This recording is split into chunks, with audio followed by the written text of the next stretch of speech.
बेटी से रिश्ता। कहानी मयंक और विभा की है।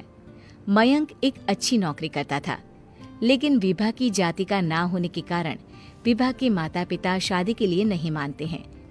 पर जब दोनों अपनी मर्जी से शादी कर लेते हैं तो क्या है विभा, 6 साल हो गए हैं शादी को, लेकिन एक दिन नहीं गया कि तुम माँ पापा को याद कर परेशान नहीं होती। मैं कितनी कोशिश करता हूँ कि तुम सब भूल जाओ। कोई नहीं भूल पाता है मयंक। माँ पापा को कोई कैसे भूल सकता है। तभी सास का फोन आता है। मान लो विभा से बात कर लो, आज उसे अपनी माँ की बहुत याद आ रही है।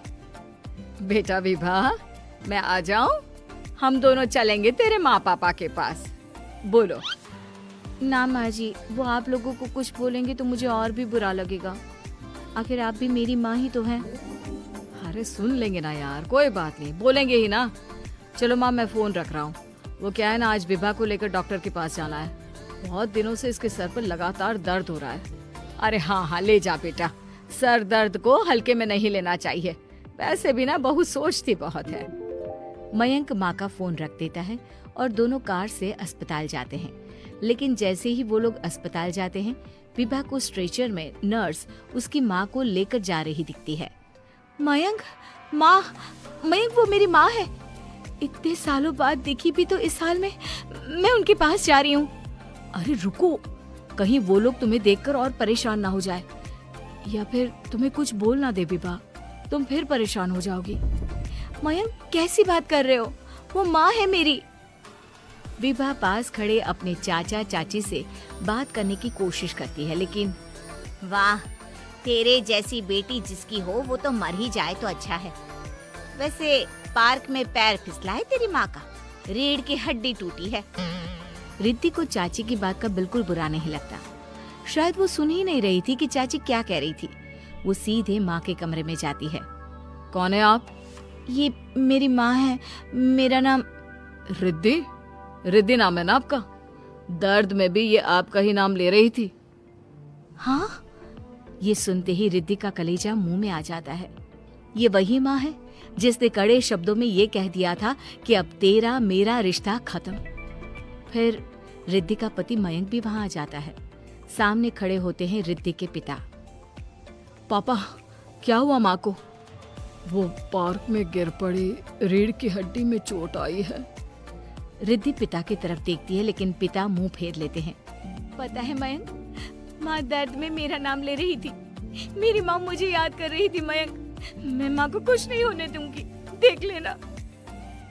हाँ रिद्धि, हम मिलकर माँ का ख्याल रखेंगे, उन्हें फिर से खड़ा कर देंगे। लेकिन भैया कहाँ है? रिद्धि पिता के सामने जाकर खड़ी हो जाती है। पापा, भैया कहाँ है? वो अमेरिका में है, वो नहीं आ पाएगा। रिद्धि फिर माँ की ओर ध्यान कर लेती है। उस पूरी रात रिद्धि माँ को देखती खड़ी रहती है। पिता मन ही मन सोचते हैं, जब इतना ही प्यार था तो क्यों चली गई किसी एक अजनबी के लिए हम सभी को छोड़कर।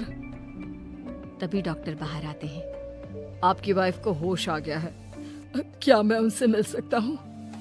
जी नहीं, वो बार बार अपनी बेटी का नाम ले रही है। रिद्धि बेटा, तुम अंदर चली जाओ। माँ रिद्धि को देखकर रोने लगती है। बेटा, माँ के गले लग जा। मैंने तो सोचा था तेरा चेहरा देखे बिना ही मर जाऊंगी। ऐसे कैसे? भला मैं अपनी माँ को कुछ कैसे होने दे सकती हूँ? माँ उठने की कोशिश करती है, लेकिन वो उठ नहीं पाती। देखिए, आपकी रीढ़ की हड्डी में फ्रैक्चर है। मुझे प्यास लगी है, पानी पीना है। रुको माँ, मैं हूँ ना, मैं पिलाती हूँ पानी अपनी माँ को। कोई और नहीं आया? तेरे चाची चाचा आए थे माँ, पर शायद मुझे देखकर चले गए।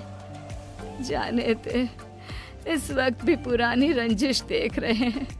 और रंजिश भी कैसी? माँ अपनी बेटी से नाराज ही तो थी। रिद्धि अब पूरे समय माँ के साथ रहती है। उनके हर काम को करने में उनका सहारा बनती है। फिर एक रोज, आज आपको चलने की कोशिश करनी थी, लेकिन हमारे फिजियो के डॉक्टर नहीं आए जो आपको पकड़कर चलाते। तो फिर आज डॉक्टर साहब, मैं हूं ना, मैं माँ को चलने में मदद करूंगी।